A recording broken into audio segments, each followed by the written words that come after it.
नमस्कार, मैं हूं आपके साथ शालिनी राणा। शुरुआत करेंगे बुलेटिन की।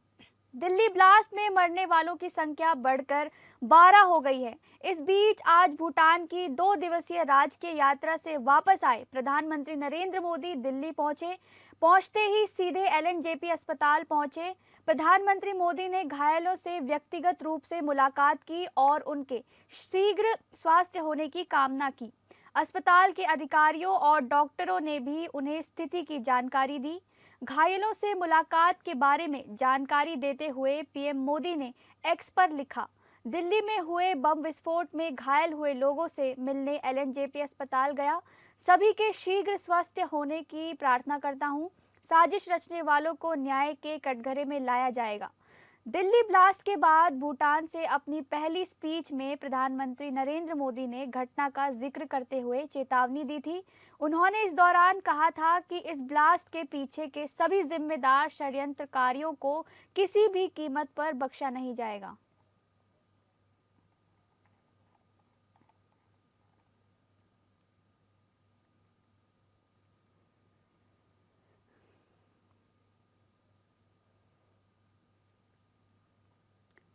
दिल्ली बम ब्लास्ट की जांच में सामने आया है कि संदिग्धों के पास I-20 के अलावा एक और लाल रंग की कार थी। दिल्ली के सभी पुलिस स्टेशन, पुलिस पोस्ट और बॉर्डर चेकिंग पर लाल इको स्पोर्ट्स कार की तलाश के लिए अलर्ट जारी किया गया है। यूपी हरियाणा पुलिस को भी लाल कार को लेकर अलर्ट भेजा गया है।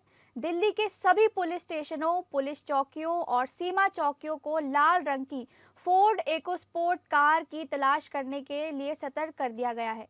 जांच में पता चला है कि संदिग्धों के पास एक और कार भी थी। लाल रंग की संदिग्ध कार का नंबर DL10CK0458 है। ये दिल्ली के रजौरी गार्डन के एक पते पर रजिस्टर्ड है। ये कार 22 नवंबर 2017 को खरीदी गई थी। दिल्ली पुलिस को लाल कलर की इको स्पोर्ट्स कार की तलाश है। ये कार संदिग्ध आतंकियों की बताई जा रही है। दिल्ली पुलिस की 5 टीमें इस संदिग्ध कार की तलाश में जुटी हुई हैं।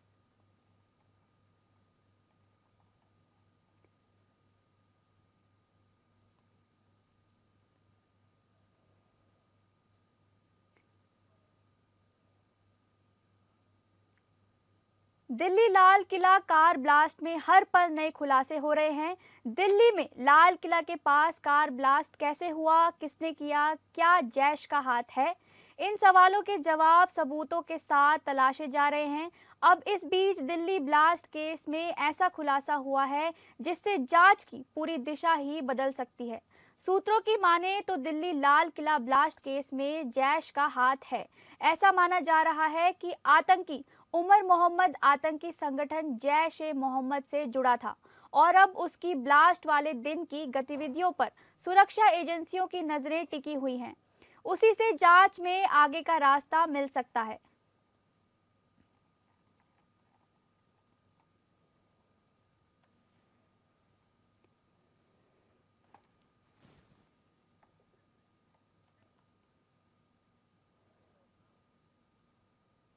दिल्ली ब्लास्ट मामले में सबसे बड़ा खुलासा हुआ है। जांच एजेंसियों को पता चला है कि इस ब्लास्ट के दोनों संदिग्धों डॉक्टर मुजम्मिल और डॉक्टर उमर ने लाल किले की रेकी की थी।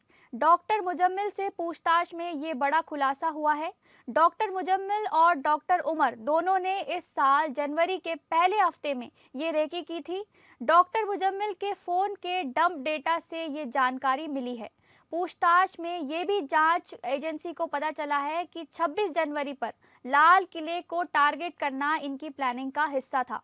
ये दिवाली पर भी भीड़भाड़ वाली जगहों पर निशाना बनाने की प्लानिंग कर रहे थे। जैश टेरर मॉड्यूल में गिरफ्तार मुजम्मिल की कार कई बार लाल किले के पास से गुजरी थी। मुजम्मिल के फोन का डंप डेटा खंगाला गया तो उसमें पता चला कि मुजम्मिल कई बार लाल किले के पास गया था।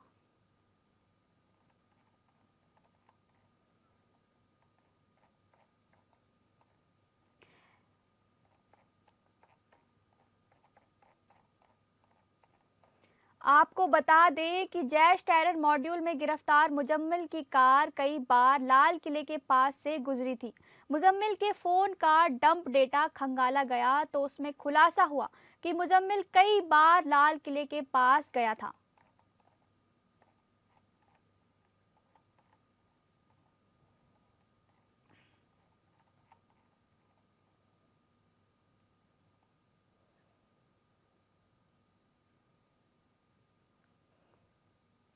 दिल्ली बम धमाके के बाद महाराष्ट्र एटीएस एक्शन मोड पर है।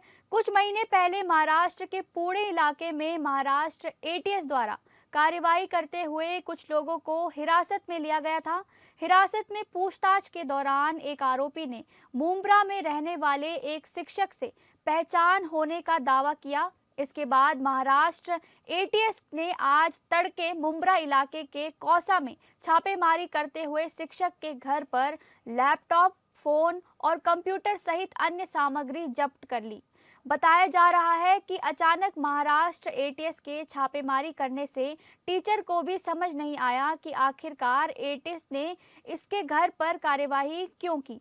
मुंब्रा में जिस शिक्षक के घर पर महाराष्ट्र एटीएस ने छापेमारी की है उसका नाम फिलहाल पता नहीं चल पाया है। इस शिक्षक का घर मुंबई के कुर्ला इलाके में भी है।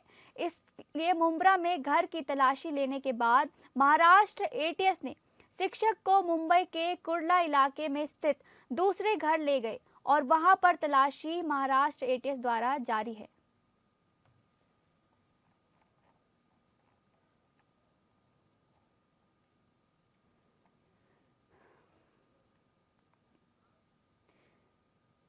बिहार विधानसभा चुनाव के दूसरे और आखिरी चरण के मतदान के साथ ही बिहार चुनाव में नतीजों से पहले आने वाले एग्जिट पोल भी आ गए हैं। सभी एग्जिट पोल्स में फिर से नीतीश सरकार बनती दिख रही है। आईएनएस मैट्रिक्स के एग्जिट पोल के मुताबिक एनडीए को 67% वोट के 48% वोट के साथ साथ 167 सीटें मिल रही हैं, जबकि महागठबंधन को 37% वोट प्रतिशत के साथ 70 से 90 सीटें आ रही हैं। अब इन एग्जिट पोल्स पर राजनीतिक प्रतिक्रियाएं आ भी रही हैं। एनडीए के नेता इस एग्जिट पोल को सही बता रहे हैं, जबकि विपक्ष के नेता इस पोल को गलत बता रहे हैं। देखिए, एग्जिट पोल एग्जैक्ट पोल के रूप में मैं उसकी चर्चा नहीं करता, लेकिन बिहार की जनता की मनोदशा यही है कि लालटेन की लौ बुझ रही है। अब ठहराव नहीं, विकास ही बिहार का भविष्य है।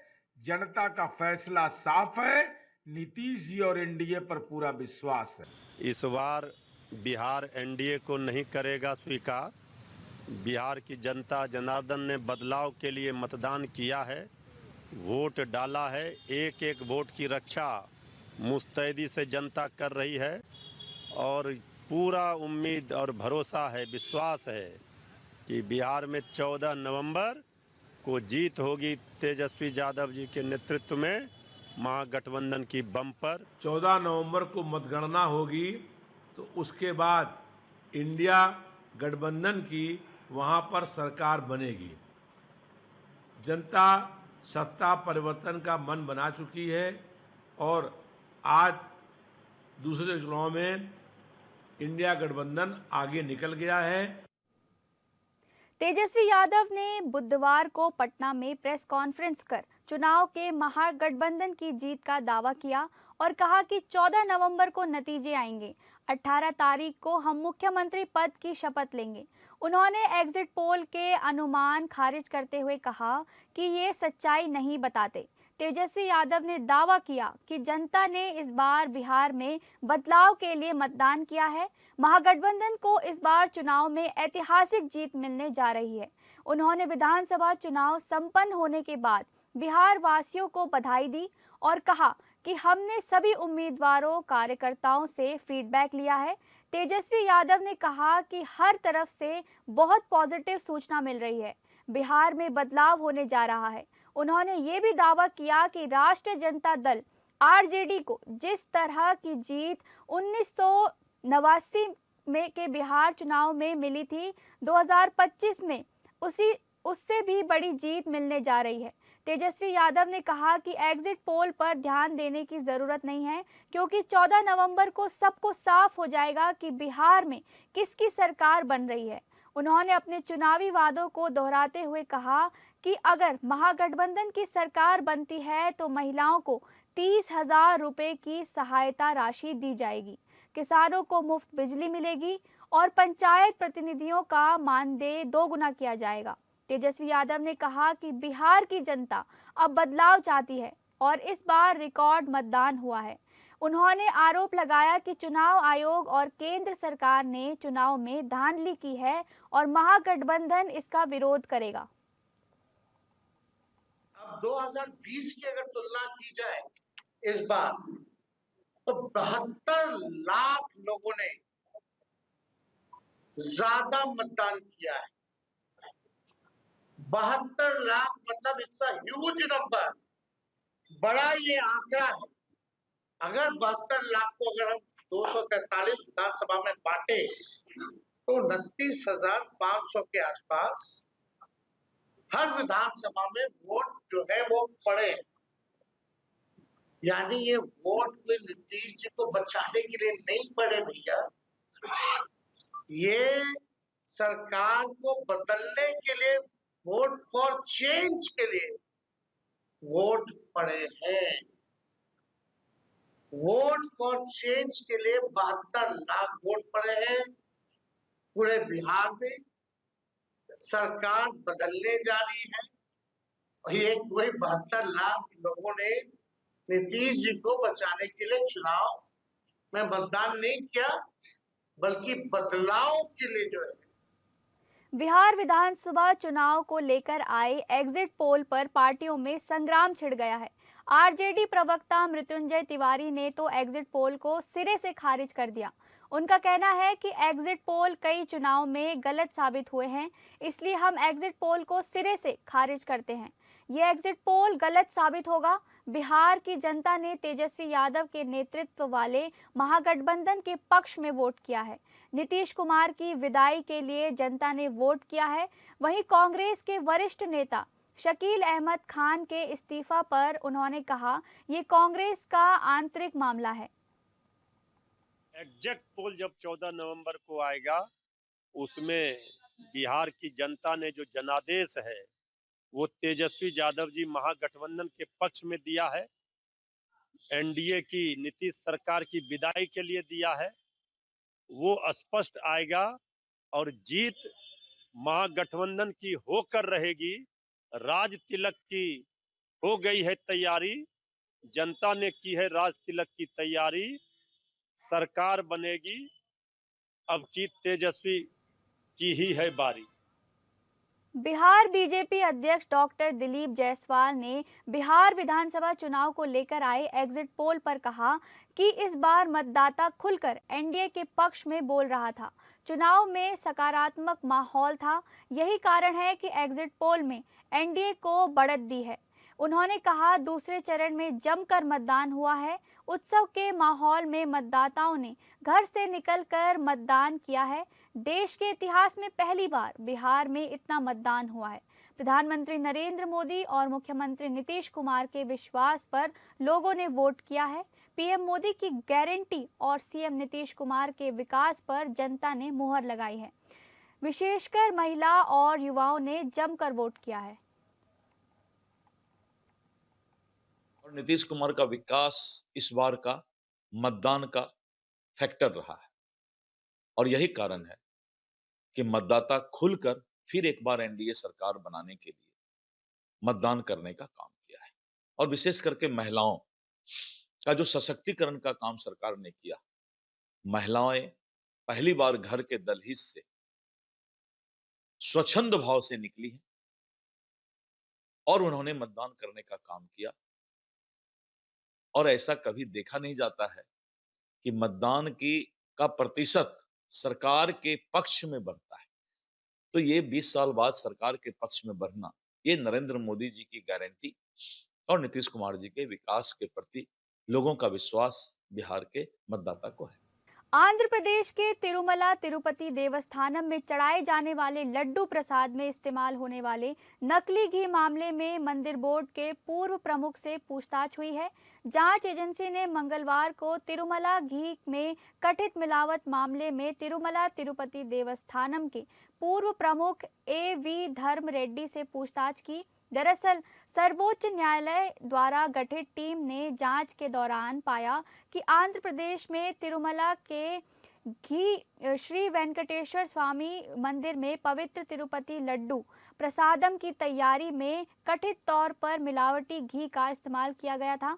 तिरुपति मंदिर के पूर्व प्रमुख A.V. धर्म रेड्डी, जो TTD के कार्यकारी अधिकारी के रूप में कार्यरत थे, मामले की विस्तृत जांच के लिए तिरुपति में SIT कार्यालय के समक्ष पेश हुए। जांच एजेंसी के अनुसार TTD को 2019 से 2024 तक 5 साल की अवधि में लगभग 250 करोड़ रुपए मूल्य का अनुमानित 67 लाख किलोग्राम नकली घी प्राप्त हुआ।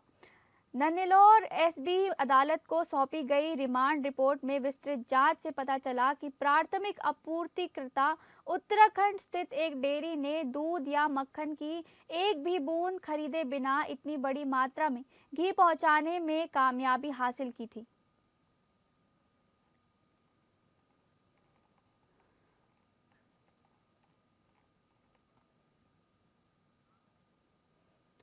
सुप्रीम कोर्ट ने दिल्ली में बढ़ते प्रदूषण के मुद्दे पर पंजाब और हरियाणा सरकार से जवाब मांगा है। कोर्ट ने पूछा है कि उन्होंने पराली जलाने को रोकने के लिए क्या कदम उठाए हैं। ये निर्देश दिल्ली में वायु गुणवत्ता के गंभीर रूप से खराब होने के बाद आया है। दिल्ली में वायु गुणवत्ता गंभीर रूप से खराब हो गई है, जिसके कारण स्टेज 3 के ग्रेड रिस्पॉन्स एक्शन प्लान या GRAP को लागू किया गया है। वायु गुणवत्ता सूचकांक AQI 425 के पार पहुंच गया है, जो कि बहुत ही गंभीर स्थिति है। न्यायमूर्ति BR गवई और न्यायमूर्ति के विनोद चंद्रन की पीठ ने कहा कि पंजाब और हरियाणा सरकार को पराली जलाने को रोकने के लिए ठोस कदम उठाते होंगे। कोर्ट ने कहा कि वो इस मामले में अगले सप्ताह सुनवाई करेगी और पंजाब और हरियाणा सरकार से जवाब मांगेगी। कोर्ट ने दिल्ली में निर्माण गतिविधियों पर भी कड़ी टिप्पणी की है। कोर्ट ने कहा कि अगर निर्माण गतिविधियों से प्रदूषण बढ़ रहा है तो उस पर कार्रवाई की जाएगी। कोर्ट ने कहा कि वह इस मामले में कोर्ट परिसर में भी निर्माण गतिविधियों की जांच करेगी। कोर्ट ने इस मामले में अगली सुनवाई 17 नवंबर को निर्धारित की है। कोर्ट ने कहा कि वो इस मामले में पंजाब और हरियाणा सरकार से जवाब मांगेगी और आवश्यक निर्देश जारी करेगी।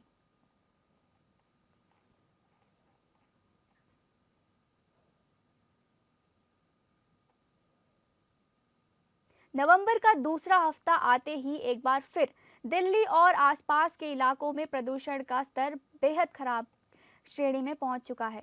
लोगों का सांस लेना तक मुश्किल हो चुका है। दिल्ली सरकार राष्ट्रीय राजधानी में ग्रेडेड रिस्पॉन्स एक्शन प्लान यानी GRAP का तीसरा फेज लागू कर चुकी है। पिछले वर्षों की तरह स्कूल, कॉलेजों और अन्य शिक्षण संस्थानों पर इसका क्या असर रहेगा? क्या प्रदूषण के कारण दिल्ली NCR में स्कूल बंद होंगे? प्रशासन द्वारा दिशा निर्देश जारी होने लगे हैं। दिल्ली शिक्षा निदेशालय 5वीं कक्षा तक के लिए हाइब्रिड मोड का निर्देश दे चुका है, यानी दिल्ली में 5th तक की क्लास ऑनलाइन और ऑफलाइन दोनों तरीके से चलेगी। पेरेंट्स अपने लेवल पर डिसाइड कर सकते हैं कि उन्हें बच्चों को स्कूल भेजना है या नहीं। इसके नियम विस्तार से समझने के लिए पेरेंट्स संबंधित स्कूल में संपर्क कर पूरी जानकारी ले सकते हैं।